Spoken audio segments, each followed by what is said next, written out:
ಮುಖಾಂತರ ವಿನಂತಿ ಮಾಡ್ತಾ ಇದ್ದೀನಿ. ಕಲಬುರಗಿಯ ಅಭಿವೃದ್ಧಿ ಆಗಬೇಕು ಅಂದರೆ ಅದು ಬರೇ ಕಾಂಗ್ರೆಸ್ಸಿಂದ ಮಾತ್ರ ಸಾಧ್ಯ. ನಮ್ಮ ಹಿಂದಿನ ಟ್ರ್ಯಾಕ್ ರೆಕಾರ್ಡ್ ನೋಡಿ, ರಿಪೋರ್ಟ್ ಕಾರ್ಡನ್ನು ತಮ್ಮ ಮುಂದೆ ಇಟ್ಟಿದ್ದೀವಿ.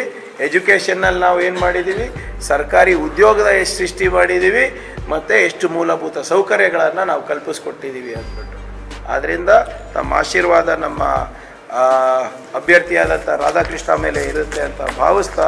This video is sponsored by Mahalakshmi Jewelers, Manoor Multi Speciality Hospital, KBN University, Shaheen Group of Institutions, Surat Khazana, Al Sharia Group of Institutions, Curl.fit, Big Neuropsychiatry Hospital, and by Alimi Public School. ಮೊನ್ನೆ ಒಂದು ಪತ್ರಿಕಾಗೋಷ್ಠಿಯನ್ನು ಮಾನ್ಯ ನಮ್ಮ ಚಿಂಚೋಳಿ ಸಂಸದರು ನಡೆಸಿದ್ರು. ಕಲಬುರಗಿ ಅಲ್ಲ sir, Chincholi ಅಂತ. ಮತ್ತು ನೀವು ಕರೆಕ್ಟ್ ಮಾಡಿದ್ರೆ ಕಷ್ಟ ಅಂತ. ನಮ್ಮ ಚಿಂಚೋಳಿ ಸಂಸದರು ಇಲ್ಲಿ ಒಂದು ಪತ್ರಿಕೆ ಪ್ರಕಟಣೆಯನ್ನು ಕೂಡ ಆಗಿತ್ತು, ತನ್ನ ಮುಂದೆನೂ ಮಾತನಾಡಿದ್ದಾರೆ. ಅಫ್ಕೋರ್ಸ್ ನನ್ನ ಬಗ್ಗೆ ಭಾಳಷ್ಟು ಮಾತನಾಡಿದ್ದಾರೆ. ಬಟ್ 371 ಜೆ ಕಲಾಂ ವಿಶೇಷ ಸ್ಥಾನಮಾನ ಜಾರಿಗೆ ಖರ್ಗೆ ಒಬ್ಬರೇ ಶ್ರಮಿಸಲಿಲ್ಲ. ವೈಜನಾಥ್ ಪಾಟೀಲ್, ವಿಶ್ವನಾಥ್ ರೆಡ್ಡಿ, ಮುದ್ನಾಳ್, ಬಾಪುಗೌಡ, ಹನುಮಂತರಾವ್ ದೇಸಾಯಿ, ವಿದ್ಯಾಧರ್ ಗುರೂಜಿ, ಧರಮ್ ಸಿಂಗ್ ಸೇರಿ ಹಲವಾರು ಹೋರಾಡಿದ್ದಾರೆ. ಮನಮೋಹನ್ ಸಿಂಗ್ ಮತ್ತು LK ಅಡ್ವಾಣಿ ಅವರು ವಿಸ್ತೃತ ವರದಿ ಸಲ್ಲಿಸುವಂತೆ ರಾಜ್ಯಕ್ಕೆ ಕಳುಹಿಸಿದ್ದರೆ ವಿನಃ ತಿರಸ್ಕರಿಸಲಿಲ್ಲ ಅಂತ ಹೇಳ್ತಾರೆ. ಅಂದರೆ ಭಾಳ ಸ್ಪಷ್ಟವಾಗಿ ಅವರು ಹೇಳೋದೇನಂತೆ, ಅವರು ಎಕ್ಸ್ಟೆನ್ಸಿವ್ ರಿಪೋರ್ಟ್ ಕೇಳಿದ್ದಾರೆ, ಆದರೆ ತಿರಸ್ಕಾರ ಮಾಡಿಲ್ಲ ಅಂತ ಹೇಳ್ತಾ ಇದ್ದಾರೆ LK ಅಡ್ವಾಣಿ ಅವರು. ಬಹುಶಃ ಉಮೇಶ್ ಜಾಧವ್ ಅವರಿಗೆ ಈ 371J ಜಾರಿಗೆ ಹೇಗೆ ಬಂತು, ಐದರ್ ಗೊತ್ತಿದ್ದು ಗೊತ್ತಿರಲಾರ್ದಂಗೆ ಹೇಳ್ತಾ ಇದ್ದಾರೆ ಅಥವಾ ಸಂಪೂರ್ಣವಾಗಿ ಮಾಹಿತಿಯ ಕೊರತೆ ಇದೆ ಅನಿಸುತ್ತೆ. ಅವ್ರ ಪ್ರಕಾರ ಈ ಸಂವಿಧಾನದ ತಿದ್ದುಪಡಿಗಳು ಏನಾಗುತ್ತೆ ಅದು ಬೀದಿನಲ್ಲಾಗುತ್ತೆ. ಸಂವಿಧಾನದ ತಿದ್ದುಪಡಿಗಳೇನಾಗ್ತದೆ ಅದು ಏನೋ ಚರ್ಚೆ ಇರಲಾರ್ದೆ ಇವರು ಯಾವುದೋ ಒಂದು ಗಲ್ಲಿನಲ್ಲಿ ಕೂತ್ಕೊಂಡು ಇವರೆಲ್ಲರೂ ಡಿಸೈಡ್ ಮಾಡಿ ಇವ್ರು ಕೈ ಎತ್ತಿಬಿಟ್ರೆ BJP ಅವರು ಆಗಿಬಿಡುತ್ತೆ ಅಂತ ಅಂದ್ಕೊಂಡಿದ್ದಾರೆ. ಒಂದು ಅಮೆಂಡ್ಮೆಂಟ್ ತರಬೇಕಂದ್ರೆ ಅದನ್ನು 371 ಅಂತ ಒಂದು ಅಮೆಂಡ್ಮೆಂಟ್ ತರಬೇಕಂದ್ರೆ ABCD ತನಕ ಇದ್ಬಿಟ್ಟು J ತನಕ ಹೋಗಿದೆ. ಭಾಳಷ್ಟು ಕಡೆ ಇದು ಅಮೆಂಡ್ಮೆಂಟ್ಗಳನ್ನು ಕೊಟ್ಟಿದ್ದಾರೆ. ಆದರೆ ನಮ್ಮ ಅಮೆಂಡ್ಮೆಂಟ್ನಲ್ಲಿ ಶಿಕ್ಷಣ, ಉದ್ಯೋಗ ಹಾಗೂ ವಿಶೇಷವಾದಂಥ ಅನುದಾನ ರಾಜ್ಯ ಸರ್ಕಾರದಿಂದ ಬರುವಂಥದ್ದು ಬೇರೆ ಎಲ್ಲೂ ಇಲ್ಲ. ತೆಲಂಗಾಣನಲ್ಲಿ ನಿಮಗೆ ವಿಶೇಷ ಕೇಂದ್ರ ಪುರಸ್ಕೃತ ಯೋಜನೆಗಳಿಗೆ ಅನುದಾನ ಇದ್ದರೆ ತೆಲಂಗಾಣನಲ್ಲಿ ಬರೀ ನಿಮಗೆ ಶಿಕ್ಷಣ ಮತ್ತು ಸರ್ಕಾರಿ ಉದ್ಯೋಗದಲ್ಲಿರೋದು. ಆದರೆ ನಮ್ಮ ಕಡೆ ಎಲ್ಲ ಮೂರೂ ಕೂಡ ಇದೆ. ವಿಶೇಷ ಅನುದಾನ ರಾಜ್ಯ ಸರ್ಕಾರದಿಂದ, ಕೇಂದ್ರ ಸರ್ಕಾರದಿಂದ ಅಲ್ಲ. ನಮಗೆ ಮೀಸಲಾತಿ ಗೌರ್ಮೆಂಟ್ ಜಾಬ್ಸ್ನಲ್ಲಿ ಮತ್ತು ಶಿಕ್ಷಣದಲ್ಲಿ ನಮಗೆ ಮೀಸಲಾತಿ ಇದೆ. ನಾವು ಯಾವತ್ತೂ ಕೂಡ ಕಾಂಗ್ರೆಸ್ನವ್ರಿರ್ಬೋದು, ಖರ್ಗೆ ಸಾಹೇಬ್ರಿರ್ಬೋದು, ಯಾರೂ ಕೂಡ ಯಾರ ಯೋಗದಾನನೂ ಕೂಡ ನಾವು ಕಡೆಗಣಿಸಿಲ್ಲ. ಆರ್ಟಿಕಲ್ 371J ಏನಿದೆ ಯಾವತ್ತೂ ಕೂಡ ನಾವು ಖರ್ಗೆಯವರೇ ಮಾಡಿರೋದು, ಧರಮ್ ಸಿಂಗ್ ಅವರೇ ಮಾಡಿರೋದು, ಕಾಂಗ್ರೆಸ್ನವರೇ ಮಾಡಿರೋದು ಅಂತ ಎಲ್ಲೂ ಹೇಳಿಲ್ಲ. ಯಾವಾಗಲೂ ಕೂಡ ಯಾರ್ಯಾರು ಹೋರಾಟ ಮಾಡಿದ್ದಾರೆ ಅವರಿಗೆ ಸ್ಮರಿಸಿದ್ದೇವೆ, ಅವರಿಗೆ ಅಭಿನಂದನೆ ಸಲ್ಲಿಸಿದ್ದೇವೆ. ಎಲ್ಲ ಅವಕಾಶದಲ್ಲೂ ಕೂಡ ನಮಗೆ ಸಿಕ್ಕಾಗೆಲ್ಲ ಅವಕಾಶ ನಾವು ಅವರಿಗೆ ಅಭಿನಂದನೆ ಸಲ್ಲಿಸಿದ್ದಾರೆ. ಆದರೆ ಒಂದು ಮಾತ್ರ ತಾವೆಲ್ಲರೂ ಒಪ್ಪಬೇಕಾಗುತ್ತೆ, ಅಕಸ್ಮಾತ್ UPA ಇರಲಿಲ್ಲ, ಮನಮೋಹನ್ ಸಿಂಗ್ ಅವರು ಪ್ರಧಾನಮಂತ್ರಿ ಆಗಿರಲಿಲ್ಲ, ರಾಹುಲ್ ಗಾಂಧಿ ಅವರು ಇಲ್ಲಿ ಕಲಬುರಗಿಗೆ ಬಂದು ಮಾತು ಕೊಟ್ಟಿರಲಿಲ್ಲ, ಧರಮ್ ಸಿಂಗ್ ಸಾಹೇಬರು, ಖರ್ಗೆ ಸಾಹೇಬರು ಸಂಸದರಾಗಿರಲಿಲ್ಲ ಅಂದರೆ 371J ಆಗೋದು ಅಸಾಧ್ಯದ ಮಾತಾಗಿತ್ತು. ಇನ್ನೂ ಕೂಡ ನಾವು ಸರ್ದಾರ್ ಪಟೇಲ್ ಚೌಕ್ನಲ್ಲಿರ್ಬೋದು, ಜಗತ್ ಸರ್ಕಲ್ನಲ್ಲಿರ್ಬೋದು, ಇನ್ನೂ ಕೂಡ ನಾವು ದಿನ ಪ್ರತಿಭಟನೆ ಮಾಡ್ತಾ ಇದ್ವಿ. ವೈಜನಾಥ್ ಪಾಟೀಲ್ ಮೊದಲು ಒಂದ್ಸಲ ವೈಜನಾಥ್ ಪಾಟೀಲೇ ಕ್ಲಿಯರ್ ಮಾಡಿದ್ದಾರೆ. ಮೊದಲು ಕೂಡ ಇವ್ರೇನು ಹೇಳಿದರು, ಉಮೇಶ್ ಜಾಧವ್ ಅವರು, ಮಲ್ಲಿಕಾರ್ಜುನ್ ಖರ್ಗೆ ಅವರು ಒಬ್ಬರೇ ಮಾಡಿಲ್ಲ, ಇದಕ್ಕೆ ಸಾಕಷ್ಟು ಜನ ಹೋರಾಟ ಮಾಡಿದ್ದಾರೆ, ಇದಕ್ಕೆ ವೈಜನಾಥ್ ಪಾಟೀಲ್ನು ಕಾರಣರ ಅಂತ ಅವರೆಲ್ಲ ಹೇಳಿದರು. ಆದರೆ ವೈಜನಾಥ್ ಪಾಟೀಲ್ ನೆಕ್ಸ್ಟ್ ಡೇನೇ ಏನು ಸ್ಟೇಟ್ಮೆಂಟ್ ಕೊಟ್ಟರು ಅವರು, ಮಲ್ಲಿಕಾರ್ಜುನ್ ಖರ್ಗೆ ಸಾಹೇಬ್ರು ಇರಲಿಲ್ಲ ಅಂದರೆ ಇದು ಸಾಧ್ಯ ಆಗ್ತಿರಲಿಲ್ಲ, ನಾವೆಲ್ಲ ಹೋರಾಟ ಮಾಡಿರ್ಬೋದು, ಆದರೆ ಮಲ್ಲಿಕಾರ್ಜುನ್ ಖರ್ಗೆ ಸಾಹೇಬ್ರು ಆಗಿರಲಿಲ್ಲ ಅಂದರೆ ಸಾಧ್ಯನೇ ಇರಲಿಲ್ಲ ಅಂತ ಅವರು ಸ್ಟೇಟ್ಮೆಂಟ್ ನೆಕ್ಸ್ಟ್ ಡೇನೇ ಕೊಟ್ಟರು. ಬಹುಶಃ ತಮ್ಮ ಪೇಪರ್, ತಮ್ಮ ಮೀಡಿಯಾದಾಗೆ ಬಂದಿದೆ ಎಲ್ಲ, ಕ್ಲಾರಿಫೈ ಮಾಡ್ತಾರೆ. ಚಿಂಚೋಳಿ MP ಅವರು, ವೈಜನಾಥ್ ಪಾಟೀಲ್ ಸಾಹೇಬರು ಚಿಂಚೋಳಿದವರು, ಅವರೇ ಹೆಂಗೆ ಹೇಳಿರೋದು. ಆಮೇಲೆ ನಾವೇನು ಯಾವತ್ತೂ ಕೂಡ ನಾನಾಗಲಿ ಅಜಯ್ ಸಿಂಗ್ ಅವರಾಗಲಿ ಅಥವಾ ಶರಣ್ ಪ್ರಕಾಶ್ ಅವರಾಗಲಿ ಅಥವಾ ಯಾರೇ ಕಾಂಗ್ರೆಸ್ನವರಾಗಲಿ ಕೂಡ ಯಾರ್ಯಾರು ಹೋರಾಟ ಮಾಡಿದ್ದಾರೆ ಇದಕ್ಕೆ ಯಾವತ್ತೂ ಕೂಡ ಅವರಿಗೆ ಕಡೆಗಣಿಸೋದು ಇಲ್ಲ. ಆದರೆ ನಾನು ಹೇಳ್ದಂಗೆ ನಾವು ಕಾಂಗ್ರೆಸ್ ಪಕ್ಷದ ಏನು ಒಂದು ಕಾಂಟ್ರಿಬ್ಯೂಷನ್ ಇದೆ ಅದನ್ನು ನಾವು ನೆಗ್ಲೆಕ್ಟ್ ಮಾಡೋಕ್ಕಾಗಲ್ಲ. ಈಗ ರಾಹುಲ್ ಗಾಂಧಿ ಅವ್ರು ತಮಗೆಲ್ಲ ನೆನಪಿದೆ, ಭಾಳ ಜನ ಸಾಕ್ಷಿ ಇದ್ರಿ. ಅವರು ಇಲ್ಲಿ ಓಪನ್ ಏನು ಪಬ್ಲಿಕ್ ರ್ಯಾಲಿನಲ್ಲಿ ನೀವು ಖರ್ಗೆ ಅವ್ರಿಗೆ ನೀವು ಆರ್ಸ್ ತೊಗೊಂಡು ಬನ್ನಿ, 371J ಮಾಡಿಸೋದು ಜವಾಬ್ದಾರಿ ನಾನು ತೊಗೋತೀನಿ ಅಂತ ಬಹಿರಂಗವಾಗಿ ಹೇಳಿದ ಮೇಲೆ 1 ವರ್ಷದ ಒಳಗಡೆ ನಾವು ಇವೆಲ್ಲನೂ ಕೂಡ ನಾವು ಏನು ಸಂಗ್ರಹಣೆ ಮಾಡಿ ಏನೇನು ದಾಖಲೆಗಳು ರಿಪೋರ್ಟು ಇದು ಹಾಗೆ ಸಿಕ್ಕಿಲ್ಲ. ನಾವೇ ಕೂತ್ಕೊಂಡು ನಮ್ಮಂಥವರು ಹಲವಾರು ಜನ ಯುವಕರು ಕೂತ್ಕೊಂಡು ನಾವು ಕಂಪ್ಯಾರಿಸನ್ ಮಾಡಿದ್ವಿ ಎಲ್ಲ ಪ್ಯಾರಾಮೀಟರ್ಸು. ಏನು ಈಗ ಮಂಗಳೂರಿನಲ್ಲಿ ರೋಡ್ ಅಳತೆ ಎಷ್ಟಿದೆ, ನಮ್ಮ ಕಡೆ ಎಷ್ಟಿದೆ, ಅಲ್ಲಿ ಮೈಸೂರಿನಲ್ಲಿ PHCಗಳು ಎಷ್ಟಿದೆ, ನಮ್ಮ ಹತ್ರ ಎಷ್ಟಿದೆ, ಪ್ರೈಮರಿ ಸ್ಕೂಲ್ಸ್ ಎಷ್ಟಿದೆ, ಹೈಸ್ಕೂಲ್ ಎಷ್ಟಿದೆ, ಹೈಯರ್ ಎಜುಕೇಷನ್ ಇನ್ಸ್ಟಿಟ್ಯೂಷನ್ಸ್ ಎಷ್ಟಿದೆ, CHC ಎಷ್ಟಿದೆ, ಅಗ್ರಿಕಲ್ಚರಲ್ ಕೋಲ್ಡ್ ಸ್ಟೋರೇಜಸ್ ಎಷ್ಟಿದೆ, ವೇರ್ ಹೌಸಸ್ ಎಷ್ಟಿದೆ, ಎಲ್ಲ ವಲಯದಲ್ಲೂ ಕೂಡ ಸೆಂಟ್ರಲ್ ಗೌರ್ಮೆಂಟ್ ಯೋಜನೆಗಳು ಅಲ್ಲೆಲ್ಲ ಎಷ್ಟು ಹೋಗ್ತದೆ, ಇಲ್ಲೆಷ್ಟು ಬರ್ತಾ ಇದೆ ಅಂದ್ಬಿಟ್ಟು ಎಲ್ಲ ವಲಯದಲ್ಲೂ ಕೂಡ ನಾವು ಕಂಪೇರ್ ಮಾಡಿ ರಿಪೋರ್ಟ್ ಕೊಟ್ಟಾದಮೇಲೆ ಈ 371 ಜಾರಿಗೆ ಆಗಿದ್ದು. ಆದರೆ ಇವರೇನು ಹೇಳ್ತಾ ಇದ್ದಾರೆ ಅಂದರೆ LK ಅಡ್ವಾಣಿ ಅವರು 371ನೇ ಆರ್ಟಿಕಲ್ 371J ಇವರು ತಿರಸ್ಕಾರ ಮಾಡಿಲ್ಲ, ವಿಸ್ತೃತ ರಿಪೋರ್ಟ್ ಕೇಳಿದ್ದಾರೆ ಅಂತ ಹೇಳಿದ್ರು. ನನಗೆ ಅರ್ಥ ಆಗಲ್ಲ. ನನಗೆ ಯಾವಾಗಲೂ ಬೈತಾ ಇರ್ತಾರೆ, ನನಗೆ ಗೊತ್ತಿಲ್ಲ, ಮಾಡಲ್ಲ, ಕ್ವಾಲಿಫಿಕೇಷನ್ ಇಲ್ಲ, ಅದು ಇಲ್ಲ, ಇದು ಇಲ್ಲ ಅಂತ ಮಣ್ಣು ಮಸಿ ಅಂತ ಹೇಳ್ತಾ ಇರ್ತಾರಲ್ಲ. ಮತ್ತು ನನಗೆ ಗೊತ್ತಿಲ್ಲಪ್ಪ, ನನಗೆ ಹೇಳಬೇಡಿ. ಇದು ಮೊನ್ನೆ ಎಲ್ಲ ಪೇಪರ್ನಲ್ಲೂ ಬಂದಿರೋದಂತ. ಇದು LK ಅಡ್ವಾಣಿ ಅವರ ಲೆಟರ್. ಯಾರಿಗೆ ಕೊಟ್ಟಿರೋದು? This is the official document by the then deputy prime minister of India Shri LK Advani ಅವರು. ಎಲ್ಲನೂ ಓದಕ್ಕೆ ಹೋಗಲ್ಲ. 22 ನವೆಂಬರ್ 2002 SM ಕೃಷ್ಣ ಸಾಹೇಬ್ರಿಗೆ ಲೆಟರ್ ಬರೀತಾರೆ. ಲಾಸ್ಟಲ್ಲಿ ಏನು ಹೇಳ್ತಾರೆ, second paragraph, I have had the matter examined, the circumstances in Andhra Pradesh that led to the insertion of Article 371D in the Constitution in 1973 do not exist. Andhra Pradeshige ಏನು ಆವಾಗ 371D ಕೊಟ್ಟಿದ್ವಿ, article 371D amendment ಮಾಡಿಕೊಟ್ಟಿದ್ವಿ. ಅದೇ ವಾತಾವರಣ ಇಲ್ಲಿ ಕರ್ನಾಟಕದಲ್ಲಿಲ್ಲ. ಭಾಳ specific ಆಗಿ ಹೇಳ್ತಾರೆ, the central government therefore the central government ಅಂದರೆ ಯಾರ ಸರ್ಕಾರ ಆಯಿತು? BJP ಸರ್ಕಾರ. The central government therefore do not find the proposal of the government of Karnataka feasible. Do not find the proposal of government of Karnataka feasible.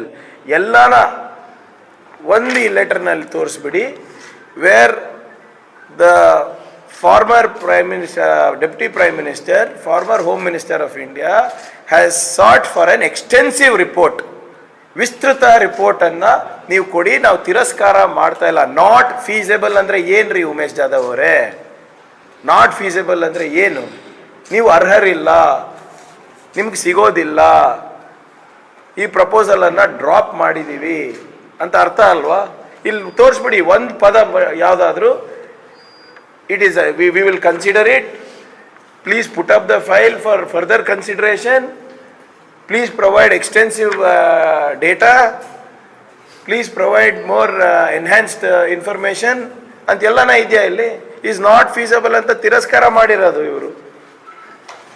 ಇದು outright rejection ಆದಮೇಲೂ ಕೂಡ BJP ಅವರು ಪದೇ ಪದೇ ಸುಳ್ಳು ಹೇಳೋದು, ಇಲ್ಲ ಅವ್ರು ಹಾಗೆ ಮಾಡಿಲ್ಲ. ಸೈನ್ಡ್ ಕಾಪಿ ಸ್ವಾಮಿ ಇದು. It's an official document.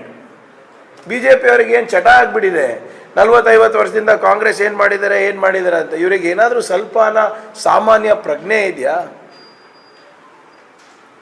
Kalyana Karnataka ಭಾಗ ಇರ್ಬೋದು, ಈ ಹೈದರಾಬಾದ್ ಕರ್ನಾಟಕ ಏನು ಮುಂಚೆ ಅಂತ ಇದ್ವಿ ನಾವು, ಇದರ ಪ್ರಾದೇಶಿಕ ಅಸಮಾನತೆ ಏನು ಅಂತ ಇವ್ರಿಗೆ ಐತಿಹಾಸಿಕ ಹಿನ್ನೆಲೆ ಇದೆಯಾ? That is why it is called historical regional imbalance. ಅದಕ್ಕೆ ನಂಜುಂಡಪ್ಪ ವರದಿಯನ್ನು ನಾವು ರಚನೆ ಮಾಡಿದ್ದು ಸ್ವಾಮಿ. ಸ್ವಲ್ಪ ತಿಳ್ಕೊಳ್ಳಿ, ಇತಿಹಾಸವನ್ನು ಕರೆಕ್ಟಾಗಿ ತಿಳ್ಕೊಳ್ಳಿ. ನಾವು ಕರ್ನಾಟಕದಲ್ಲಿ ಇರಲಿಲ್ಲ, ಮೊದಲು ನಿಜಾಮ್ ಆಳ್ವಿಕೆನಲ್ಲಿದ್ವಿ. ಏನು ಸ್ಟೇಟ್ಸ್ ರೀಆರ್ಗನೈಸೇಷನ್ ಆಯಿತು ಬೇಸ್ಡ್ ಆನ್ ಲಿಂಗ್ವಿಸ್ಟಿಕ್ ಗ್ರೌಂಡು, ಅವಾಗ ನಾವು ಇಲ್ಲಿ ಸೇರಿದ್ವಿ, ಅವಾಗ ನಾವು ಕರ್ನಾಟಕ ಆದ್ವಿ. ಅವಾಗ ನಮ್ಮ ಹೋಲಿಕೆ ಹೈದರಾಬಾದ್ ಕರ್ನಾಟಕ ಹೋಲಿಕೆ ಹಳೆ ಮೈಸೂರು ಭಾಗಕ್ಕೆ ಹೋಲಿಕೆ ಪ್ರಾರಂಭ ಆಯಿತು, ತುಲನೆ ಪ್ರಾರಂಭ ಆಯಿತು. ಅವಾಗ ನಾವು ರಾಜ್ಯ ಆಗಿದ್ದು. ಏನೇನೋ ಮಾತಾಡ್ತಾರೆ. ಐತಿಹಾಸಿಕ ಹಿನ್ನೆಲೆ ಗೊತ್ತಿರೋದಿಲ್ಲ, ಪ್ರಾದೇಶಿಕ ಅಸಮಾನತೆ ಅಂದರೆ ಏನು ಗೊತ್ತಿರೋಲ್ಲ, ಯಾಕೆ ನಮ್ಗೆ ಇಷ್ಟು ನೆಗ್ಲೆಕ್ಟ್ ಆಗಿದೆ ಇನ್ಫ್ರಾಸ್ಟ್ರಕ್ಚರ್ನಲ್ಲಿ ಅಥವಾ ಶಿಕ್ಷಣದಲ್ಲಿ, ಅದ್ರ ಬಗ್ಗೆ ತಿಳ್ಕೊಳೋದಿಲ್ಲ. ಆಮೇಲೆ ನೀವಿದ್ರಲ್ಲಪ್ಪ, ನೀವು 15 ವರ್ಷ ಇದ್ರಲ್ಲ, ಆಳ್ತಾ ಇದ್ರಲ್ಲ ಸರ್ಕಾರ, ಏನು ಮಾಡ್ತಾ ಇದ್ರಿ ಮತ್ತೆ ನೀವು ಇವತ್ತು? ನನ್ನ ಈ ಬಿ ಜೆ ಪಿಯವರು ಬರೀ ಮಾತು, ಝೀರೋ ಕಾಂಟ್ರಿಬ್ಯೂಷನ್ ಇದೆ ಇವತ್ತು. ತಮಗೆ ಎಲ್ಲ ಗೊತ್ತಿದೆ, ಮಾಧ್ಯಮ ಸ್ನೇಹಿತರಿಗೆ. ಖರ್ಗೆ ಸಾಹೇಬರು ಈ ಅಮೆಂಡ್ಮೆಂಟ್ ತರಬೇಕು ಅಂದರೆ ಪ್ರತಿಯೊಬ್ಬ ಎಂ ಪಿಯ ಮನೆಗೆ, ವಿರೋಧ ಪಕ್ಷದ ಎಂ ಪಿಯ ಮನೆಗೆ ಅಡ್ಡಾಡಿ ಬಂದಿದ್ದಾರೆ. ರಾಮ್ ವಿಲಾಸ್ ಪಾಸ್ವಾನು, ಮಾಯಾವತಿ ಅವ್ರ ಮನೆಗೆ ರಾತ್ರಿ 10:30, 11:30 ಕೆಲವು ಜನ ರೆಸ್ಟ್ ಮಾಡ್ತಾಯಿದ್ರು. ನಾಳೆ ಬಿಲ್ ಬರ್ತಾ ಇದೆ ಅಂದ್ಬಿಟ್ಟು ಹೋಗಿ ಎಬ್ಬಿಸಿ ಈ ಬಿಲ್ಲನ್ನು ಮಹತ್ವವನ್ನು ತಿಳಿಸಿ ಅವರಿಗೆ ಮನವರಿಕೆ ಮಾಡಿಕೊಂಡಿದ್ದಾರೆ. ನಮಗೆ ಅವಾಗ ತಾವು ದಯವಿಟ್ಟು ಇಷ್ಟು ನಮಗೆ ಈ ಮೋದಿ ಸರ್ಕಾರದೇನು ಸಂಖ್ಯಾಬಲ ಇದೆ ಅಲ್ಲ ಲೋಕಸಭೆಯಲ್ಲಿ, ನಮಗಿರಲಿಲ್ಲ. ಆದರೂ ಸಂಖ್ಯಾಬಲ ಇರಲಾರ್ದು ಕೂಡ ನಾವು ಯಾವುದೇ ಕಾಂಟ್ರವರ್ಸಿ ಇರಲಾರ್ದೆ ಎಲ್ಲ ವಿರೋಧ ಪಕ್ಷದ ಜನರ ಮನಸ್ಸನ್ನು ನಾವು ಗೆದ್ದು ಈ ಸಂವಿಧಾನದ ತಿದ್ದುಪಡಿ ತಂದು ನಮ್ಮ ಜನರಿಗೆ ನ್ಯಾಯ ಒದಗಿಸ್ಕೊಟ್ಟಿರೋದು. ಇದೇ ರೀತಿ ನಿಮ್ಮಲ್ಲಿ ಸಂಖ್ಯಾಬಲ ಇದೆ ಅಲ್ಲ, ಇವತ್ತೆಲ್ಲ ನೋಡಿದ್ರಲ್ಲ, ಜಾಹೀರಾತು ಕೊಡ್ತಾ ಇದ್ದಾರಲ್ಲ. ಮತ್ತು ಇದು ಕೋಲಿ ಸಮಾಜನ ಎಸ್ ಟಿ ಮತ್ತು ಕುರುಬ ಸಮಾಜನ ಎಸ್ ಟಿ ಮಾಡಿಸ್ಬೋದಲ್ಲ, ಯಾರು ಬೇಡ ಅಂದಿದ್ದಾರೆ? ಆರ್ಟಿಕಲ್ 371 ಜಮ್ಮು ಕಾಶ್ಮೀರಿಗೆ ಮಾಡಿಸಿದವರು ಕೋಲಿ ಕುರುಬರಿಗೆ ನೀವು ಎಸ್ ಟಿ ಮಾಡ್ಸೋಕ್ಕಾಗಲ್ವಾ? ಟ್ರಿಪಲ್ ತಲಾಕು, NRC, CAA ತಂದಂಥ ವಿಶ್ವಗುರುಗಳು ತಗೊಂಡು ಬನ್ನಿ, ಮಾಡಿ ಬಿಲ್ ತಗೊಂಡು ಬುಲ್ಡೋಸ್ ಮಾಡಿರಿ. ಯಾರು ಬೇಡ ಅಂದಿದ್ದಾರೆ? ಎಸ್ ಟಿ ಸಮಾಜ ಮಾಡೋಕ್ಕೆ ಯಾರು ಬೇಡ ಅಂದಿದ್ದಾರೆ? ಆದರೆ ಇದು 371 ತರಬೇಕಾದ್ರೆ ನಮಗೆ ನಮಗೆ ಸಂಪೂರ್ಣವಾದಂಥ ಸಂಖ್ಯಾಬಲ ಇರಲಿಲ್ಲ ಅಂದ್ರೂ ನಾವು ಇವತ್ತು ಜಾರಿಗೆ ತಂದಿದ್ದು ಶ್ರೇಯ ಕಾಂಗ್ರೆಸ್ ಪಾರ್ಟಿಗೆ ಹೋಗುತ್ತೆ, ಬೇರೆ ಯಾರೂ ಮಾಡಿಲ್ಲ. ಅದಕ್ಕೆ ನೀವು ಎಲ್ಲ ಹೋರಾಟ ಏನೇನು ಮಾಡಿದ್ರೆ ಅಗ್ರೀಡ್, ಬಟ್ ಅಲ್ಟಿಮೇಟ್ಲಿ ಪಾರ್ಲಿಮೆಂಟ್ನಲ್ಲಿ ಪಾಸ್ ಆಗಿ ಅದು ಇಲ್ಲಿ ಜಾರಿಗೆ ಬರಬೇಕು ಅಂದರೆ nobody can deny Congress's role in that. ಅವಾಗ BJP ಯಾರನ್ನ ಇದ್ರೇನ್ರಿ ಅಲ್ಲಿ ಮಾತನಾಡೋರು? ಆಮೇಲೆ ಇದರಿಂದ ಎಷ್ಟು ಲಾಭ ಆಗಿದೆ ದಯವಿಟ್ಟು ಮಾಧ್ಯಮದ ಸ್ನೇಹಿತರು ಗಮನಿಸಬೇಕು. ಇದು 10ನೇ ವರ್ಷ. ಕಳೆದ 10 ವರ್ಷದಲ್ಲಿ ಆರ್ಟಿಕಲ್ 371J ಇಂದ ನಮಗೆ ಇನ್ಫ್ರಾಸ್ಟ್ರಕ್ಚರ್ ಎಷ್ಟು ಸಿಕ್ಕಿದೆ ಅಂದರೆ 29,257, 29,257 ಇನ್ಫ್ರಾಸ್ಟ್ರಕ್ಚರ್ ವರ್ಕ್ಸನ್ನು ತಗೊಂಡಿದ್ದೀವಿ ಥ್ರೂ KKRDB. ಇದು ನಾನು ಬರೀ KKRDB ಇದು ಹೇಳ್ತಾ ಇರೋದು, ಸರ್ಕಾರದ ಬೇರೆ ಲೆಕ್ಕ. ಓನ್ಲಿ ನಾವು 371J ಆದಮೇಲೆ ಮಂಡಳಿಯಿಂದ ಏನೇನು ತೊಗೊಂಡಿದ್ದೀವಿ ಅಂತ ಅಷ್ಟೇ ನಾನು ಅಂಕಿಅಂಶಗಳನ್ನು ಕೊಡ್ತಾ ಇರೋದು. 29,257 ಇನ್ಫ್ರಾಸ್ಟ್ರಕ್ಚರ್ ವರ್ಕ್ಸ್ ತೊಗೊಂಡಿದ್ದೀವಿ. ಅದರಲ್ಲಿ ಎಜುಕೇಷನ್ನಲ್ಲಿ 10,896 ಅಂದರೆ ಇದರಲ್ಲಿ ಏನು ಹೊಸ ಬಿಲ್ಡಿಂಗ್ ಇರ್ಬೋದು, ನಿಮ್ಮ ಕಾಂಪೌಂಡ್ಗಳಿರ್ಬೋದು, ಲ್ಯಾಬ್ ರೂಮು, ಲೈಬ್ರರಿ ರೂಮು, ಮಹಿಳೆಯರ ಶೌಚಾಲಯ, RO ಪ್ಲಾಂಟ್ ಇರ್ಬೋದು, ಇವೆಲ್ಲನೂ ಕೂಡ ಯಾವುದು ಶಾಲೆಗಳಿಗೆ ಅಥವಾ ಎಜುಕೇಷನ್ ಇನ್ಸ್ಟಿಟ್ಯೂಷನ್ಸಿಗೆ ಬೇಕಾಗಿರೋದನ್ನು ನಾವು ತೊಗೊಂಡಿದ್ದೀವಿ. ಹೆಲ್ತ್ ಸೆಕ್ಟರ್ನಲ್ಲಿ ಆರೋಗ್ಯ ಕ್ಷೇತ್ರದಲ್ಲಿ ನಾವು 1,496 ಕೆಲಸಗಳನ್ನು ನಾವು ತೊಗೊಂಡಿದ್ದೀವಿ. ಅಂದರೆ ANM ಕ್ವಾರ್ಟರ್ಸ್ ಇರ್ಬೋದು, staff quarters, ambulance, ICU unit, tools, ನಿಮ್ಮ ಡಾಕ್ಟರ್ಸ್ ಕ್ವಾರ್ಟರ್ಸು, ನಿಮ್ಮ ಜಯದೇವ ಅಂತ ಹಾಸ್ಪಿಟಲ್ಗಳು ಇರ್ಬೋದು, CHಗಳು, PHಗಳು ಎಲ್ಲನೂ ಮಾಡಿದ್ದೀವಿ. ಎಷ್ಟು? 1,496. ಮೂಲಭೂತ ಸೌಕರ್ಯ ರೋಡ್ಸ್ ಆ್ಯಂಡ್ ಬ್ರಿಡ್ಜಸ್ ಅಂದರೆ ರಸ್ತೆಗಳು ಮತ್ತು ಸೇತುವೆಗಳು 12,207 ತೊಗೊಂಡಿದ್ದೀವಿ. 12,207 ಬ್ರಿಡ್ಜಸ್ ಇರ್ಬೋದು, ಕನೆಕ್ಟಿವಿಟಿ ಟು SH ಇರ್ಬೋದು, CC ರೋಡು, ನಿಮ್ಮ ಕನೆಕ್ಟಿವ್ ರೋಡ್ಸು, MDRಗಳು, VRಗಳು ಎಲ್ಲನೂ ಇದರಲ್ಲಿ ತೊಗೊಂಡಿದ್ದೀವಿ. ಕುಡಿಯೋ ನೀರಿಗೆ ವಾಟರ್ ಸಪ್ಲೈಗೆ ನಾವು 1,688 ಕೆಲಸಗಳನ್ನು ತೊಗೊಂಡಿದ್ದೀವಿ. 1688. ಇದರಲ್ಲಿ ನಿಮ್ಗೆ ಗೊತ್ತಿರೋ ಹಾಗೆ ಪೈಪ್ಲೈನು, ಬೋರ್ವೆಲ್ಲು, OHT ಅವೆಲ್ಲನೂ ಮಾಡಿದ್ದೀವಿ. ಸ್ಯಾನಿಟೇಷನ್ ಪ್ರೋಗ್ರಾಮ್ಸಿಗೆ ಟೋಟಲಿ ನಾವು ಕಮ್ಯುನಿಟಿ ಟಾಯ್ಲೆಟ್ಸ್ ಇರ್ಬೋದು ಅರೌಂಡ್ 6,795 ಸೀಟ್ ಸಿಕ್ಕಿದೆ ನಮಗೆ ಲಾಸ್ಟ್ 10 ಇಯರ್ಸಲ್ಲಿ. 6,795. ಈ ವರ್ಷವೇ ನಮಗೆ 999 ಸೀಟ್ಸ್ ಎಲ್ಲ ಸಿಕ್ಕಿದೆ. ಡೆಂಟಲ್ನಲ್ಲಿ 1,388 ಸೀಟ್ ಸಿಕ್ಕಿದೆ. ಇಂಜಿನಿಯರ್ನಲ್ಲಿ 2,22,129. ಅಗ್ರಿಕಲ್ಚರ್ ಆ್ಯಂಡ್ ಅಲೈಡ್ ಸಬ್ಜೆಕ್ಟ್ಸ್ನಲ್ಲಿ 3,808. ಅಂದರೆ ಅಲೈಡ್ ಅಂದರೆ ನಿಮ್ಮ ಸೆರಿಕಲ್ಚರು, ಹಾರ್ಟಿಕಲ್ಚರು ಎಲ್ಲ. ISMH ಅಂದರೆ Indian system of medicine and homeopathy, Ayurveda and other things 3,448 seat ಸಿಕ್ಕಿದೆ. ಫಾರ್ಮಸಿನಲ್ಲಿ 1,593 ಸೀಟ್ ಸಿಕ್ಕಿದೆ. ನೋಡಿ, ಇದು ಇಂಥ ಕ್ರಾಂತಿಕಾರಿಯಾದಂಥ ಕೆಲಸ ಬೇರೆ ಯಾವ ಪಕ್ಷದ ಕಡೆಯಿಂದನೂ ಆಗಿದೆಯಾ? ಇನ್ಫ್ರಾಸ್ಟ್ರಕ್ಚರ್ ಕೊಟ್ಟಿದ್ದೀವಿ, ಎಜುಕೇಷನ್ ಕೊಟ್ಟಿದ್ದೀವಿ, ಎಂಪ್ಲಾಯ್ಮೆಂಟ್ನಲ್ಲಿ ಸರ್ಕಾರಿ ನೌಕರಿನಲ್ಲಿ direct recruitment state and local ಕೇಡರ್ನಲ್ಲಿ ನಮಗೆ ಟೋಟಲ್ ಪೋಸ್ಟ್ ಐಡೆಂಟಿಫೈ ಆಗಿರೋದು 1,09,416. ಅದರಲ್ಲಿ ನಾವು ಭರ್ತಿ ಮಾಡಿರೋದು ನಮ್ಮ ಕಾಲಕ್ಕೆ 79,990, 79,990. ಇನ್ನು ಉಳಿದಿರೋದು 29,426. ಅದು ನಾವು ವಾಗ್ದಾನ ಮಾಡಿದ್ದೀವಿ, ನಮ್ಮ ಅವಧಿನಲ್ಲಿ ಇದೆಲ್ಲನೂ ನಾವು ಮುಗಿಸ್ತೀವಿ. ಸ್ಟೇಟ್ ಕೇಡರ್ನಲ್ಲಿ ಅಂದರೆ 8% ಏನು ಬರುತ್ತೆ, ಅದರಲ್ಲಿ ಟೋಟಲ್ ಪೋಸ್ಟ್ ಐಡೆಂಟಿಫೈ ಆಗಿರೋದು 9,207. ಅದರಲ್ಲಿ ಫಿಲಪ್ ಆಗಿರೋದು 5,910. ಬ್ಯಾಲೆನ್ಸ್ ಏನು ರೆಕ್ರೂಟ್ಮೆಂಟ್ ಇದೆ 3,297. ಅದು ನಾನೇ ಕ್ಯಾಬಿನೆಟ್ ಸಬ್ ಕಮಿಟಿ ಚೇರ್ಮನ್ ಇರೋದ್ರಿಂದ ಅದೆಲ್ಲನೂ ಕೂಡ ಭರ್ತಿ ಮಾಡುವಂಥ ಆಗಲೇ ಕ್ರಮಗಳನ್ನು ನಾವು ಎಲ್ಲ ಇಲಾಖೆಗಳು ಸೂಚನೆ ಕೊಟ್ಟಿದ್ದೀವಿ. ಅದು ನಾವು almost once in 20 days, once in 15 days ಅದನ್ನು ರಿವ್ಯೂ ಮಾಡ್ತಾ ಇದ್ದೀವಿ. ಆಮೇಲೆ ಬೈ ವರ್ಚ್ಯೂ ಆಫ್ ಪ್ರಮೋಷನ್, ಇದು ಡೈರೆಕ್ಟ್ ರೆಕ್ರೂಟ್ಮೆಂಟ್ ಈ ಅಂಕಿಅಂಶಗಳು. ಮತ್ತು ಪ್ರಮೋಷನ್ನಲ್ಲೂ ಕೂಡ ನಮ್ಗೆ ಅವಕಾಶ ಇದೆ. ಮತ್ತು ಪ್ರಮೋಷನ್ನಲ್ಲಿ ಸ್ಟೇಟು ಪ್ಲಸ್ ಲೋಕಲ್ ಕೇಡರ್ ನೋಡಿದ್ರೆ ಟೋಟಲ್ ಐಡೆಂಟಿಫೈಡ್ ಪೋಸ್ಟ್ ಇರೋದು 38,726. ಫಿಲಪ್ ಆಗಿರೋ ಪೋಸ್ಟು 29,785. ಬ್ಯಾಲೆನ್ಸ್ ರಿಕ್ರೂಟ್ಮೆಂಟ್ ಇರೋದು 8,949. ಇದು state and local cadre. State cadre ಅಂದರೆ ಪ್ರಮೋಷನ್ ಆಫ್ ಸ್ಟೇಟ್ ಕೇಡರ್ 8% ಏನು ನಮಗೆ ನಾವು ಅರ್ಹರಿದ್ದೀವಿ. ಅದರಲ್ಲಿ ಐಡೆಂಟಿಫೈ ಆಗಿರೋದು ಟೋಟಲ್ ಪೋಸ್ಟು 2,496. ಪೋಸ್ಟ್ ಫಿಲಪ್ ಆಗಿರೋದು 1,621. ಬ್ಯಾಲೆನ್ಸ್ ರಿಕ್ರೂಟ್ಮೆಂಟ್ ಉಳಿದಿರೋದು ಪ್ರಮೋಷನಿಗೆ 857, 857. ನಾವು ಇಷ್ಟೆಲ್ಲ ಲೆಕ್ಕ ಕೊಡ್ತಾ ಇದ್ದೀವಿ ಸ್ವಾಮಿ. ನೇರವಾಗಿ ಏನು ಮಾಡಿದ್ದೀವಿ ಅಂತ ನಿಮ್ಮ ಲೆಕ್ಕ ಕೊಡಿ.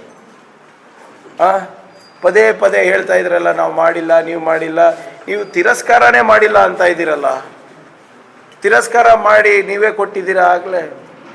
ಆಮೇಲೆ ಈ ತಿರಸ್ಕಾರ ಆಗಿದ್ದನ್ನು ಕಾಂಗ್ರೆಸ್ ಪಕ್ಷದವರು ಅಲ್ಲಿ ಹೋಗಿ ಕೈಕಾಲು ಬಿದ್ದು ವಿರೋಧ ಪಕ್ಷದವರಿಗೆಲ್ಲ ಮನವೊಲಿಸಿ, ಸ್ವಪಕ್ಷದವರಿಗೆ ಕೂಡ ಮನವೊಲಿಸಿ, ಅದಕ್ಕೆ ಇದಾದಮೇಲೆ ಇನ್ನು ವೆಸ್ಟ್ ಬೆಂಗಾಲ್ ಕೇಳ್ತಾ ಇದ್ದಾರೆ ಸರ್, ವೆಸ್ಟ್ ಬೆಂಗಾಲ್ ಕೇಳ್ತಾ ಇದ್ದಾರೆ, ಮತ್ತು ಮಧ್ಯಪ್ರದೇಶದವ್ರು ಕೇಳ್ತಾ ಇದ್ದಾರೆ, ಆಂಧ್ರ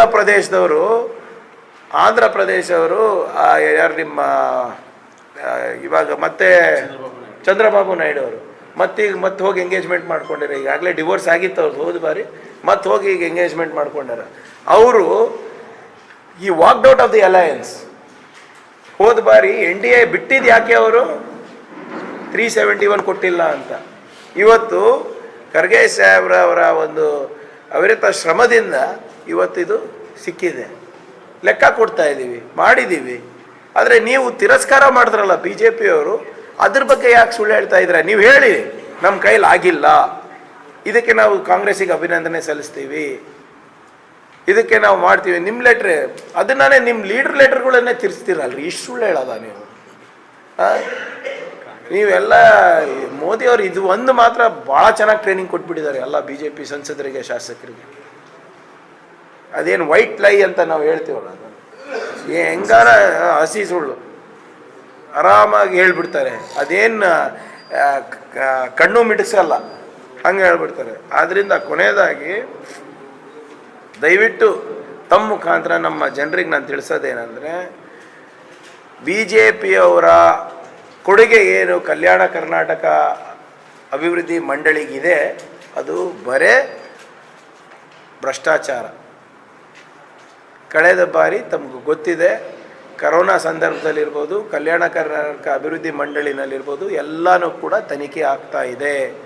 ಈಗಾಗಲೇ ಮೇಲ್ನೋಟಕ್ಕೆ ಮೊದಲನೇ ಪ್ರಿಲಿಮಿನರಿ ರಿಪೋರ್ಟ್ನಲ್ಲಿ ಭ್ರಷ್ಟಾಚಾರ ನಡೆದಿದೆ, ಪ್ರೊಸೀಜರ್ಸ್ ಫಾಲೋ ಮಾಡಿಲ್ಲ ಅಂತ ಭಾಳ ಸ್ಪಷ್ಟವಾಗಿ ಅವರು ಮಾಹಿತಿಯನ್ನು ನೀಡಿದ್ದಾರೆ. ನಿವೃತ್ತ IAS ಅವರೊಬ್ಬರು ಅದ್ರ ಬಗ್ಗೆ ಚರ್ಚೆ ಮಾಡಲಿಕ್ಕೆ ಅದ್ರ ಬಗ್ಗೆ ತನಿಖೆ ಮಾಡಲಿಕ್ಕೂ ಕೂಡ ತಯಾರಾಗಿದ್ದಾರೆ. ಈ ಎಲೆಕ್ಷನ್ ಕೋಡ್ ಆಫ್ ಕಾಂಡಕ್ಟ್ ಆದಮೇಲೆ ಅದನ್ನು ಕೂಡ ಜಿಯೋ ಬರುತ್ತೆ. ಆವಾಗ ಇವ್ರದ್ದೆಲ್ಲ ಬಂಡವಾಳ ಬಯಲಾಗುತ್ತೆ. ಇವರಂತೂ ಯಾವುದೇ ರೀತಿಯಾಗಿ ಕಲ್ಯಾಣ ಕರ್ನಾಟಕದ ಜನರಿಗೆ ಸ್ಪಂದಿಸಲಿಲ್ಲ, ಹೋರಾಟ ಮಾಡಿಲ್ಲ. ಉಲ್ಟಾ ಈಗ ಹೋರಾಟ ಮಾಡಿ ತಂದಂಥ ದುಡ್ಡನ್ನು ಕೂಡ ಲೂಟಿ ಹೊಳಿತಾ ಇದ್ದಾರೆ. ತಮ್ಮ ಮುಖಾಂತರ ನಮ್ಮ ಜನರಿಗೆ ನಾನು ಇಷ್ಟೇ ಕೇಳ್ಕೊಳೋದು, ದಯವಿಟ್ಟು ಎಚ್ಚೆತ್ಕೊಳ್ಳಿ. BJPಯವರು ಯಾವತ್ತೂ ಕೂಡ ನಿಮ್ಮ ಪರವಾಗಿಲ್ಲ, ಹೋರಾಟ ಮಾಡಿಲ್ಲ, ಅಥವಾ ಅಲ್ಲಿ ಏನು ನಾವು ಪ್ರಸ್ತಾವನೆಗಳು ಕಳಿಸ್ತೀವಲ್ಲ ಅದನ್ನೂ ತಿರಸ್ಕಾರ ಮಾಡಿ ಕಳಿಸೋದೇ ಇವ್ರದ್ದು ಚಾಳಿ. ಇವ್ರದ್ದು 371 ರಿಜೆಕ್ಟ್ ಮಾಡಿದ್ರು, ಕೋಲಿದ್ ರಿಜೆಕ್ಟ್ ಮಾಡಿದ್ರು, ಕುರುಬದ್ ರಿಜೆಕ್ಟ್ ಮಾಡಿದ್ರು. ಮತ್ತು ಏನು ನಾವೇನಾದರೂ ಹೇಳಿದ್ರೆ ಇವರು ಪ್ರಿಯಾಂಕ್ ಖರ್ಗೆ ಮಾಡಬೇಕಾಗಿತ್ತು, ಖರ್ಗೆ ಸಾಹೇಬ್ರು ಮಾಡಬೇಕಾಗಿತ್ತು ಅಂತ ಎಲ್ಲದಕ್ಕೂ ನಾವಿಬ್ಬರೇ ಮನೆ ದೇವರಾಗ್ಬಿಟ್ಟಿದ್ದೀವಿ ಅವ್ರಿಗೆ. ನಾವಂತೂ ಅಲ್ಲಿ ಈಗ ನೀವೇ ತಾನೇ ಹೇಳಿದ್ದು ST ಮಾಡಿಸ್ತೀವಿ, 371 ಹೆಚ್ಚು ದುಡ್ಡು ತರಿಸ್ತೀವಿ ಅಂದ್ಬಿಟ್ಟು.